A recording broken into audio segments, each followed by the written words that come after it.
So choosing the right shaft for your new Titleist driver, it's a little bit of a minefield of what to choose and what they do. So let's give you some basic outlines on what some of these shafts do and how they might help you get a better driver for your golf game.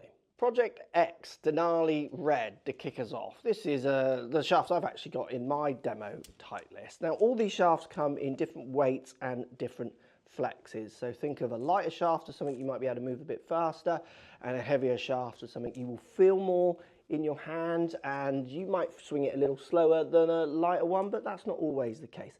So for instance, this Denali Red is a 50-gram shaft. It's got 50G written on it here. This is actually the shaft that's in my club.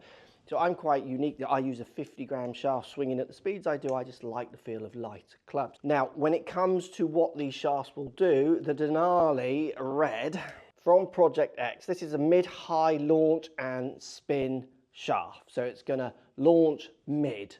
It's going to spin mid to high as well. So if you're someone who wants to get the ball up, try and keep it up in the air so the spin isn't dropping off too much, this is going to be a good shaft for you. Think about my tee shots. I can spin the ball a little bit too low, so I'm quite a low spinner. I hit the ball up the face.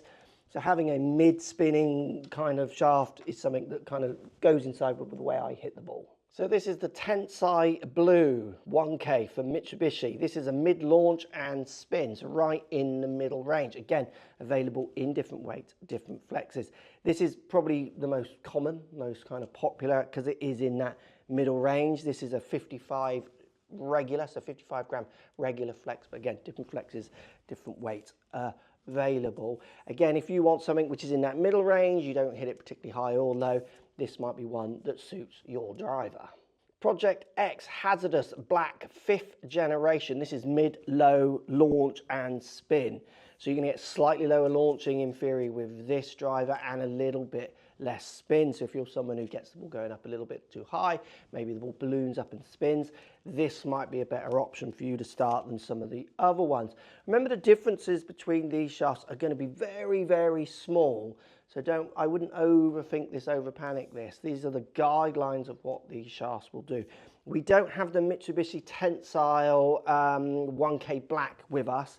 That one is the low launch and mid spin. That's the one that you're going to get for the people who are really bombing it, who want to get that really low launching kind of drive out there. Often people with very fast swing speeds might struggle with a little bit too much spin, sometimes maybe a little bit too much launch, so they'll get those kind of shafts in there just to push that down, or the feeling of pushing those ideas down.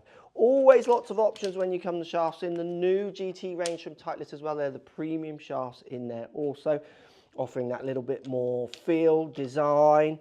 They certainly up the price a little bit. For me personally, I think you'll get plenty out of their stock shafts, because one thing with Titleist that they do very well, along with many things, is they do use quality components. Which shaft is right for you? Well, I am that one in a 50-gram.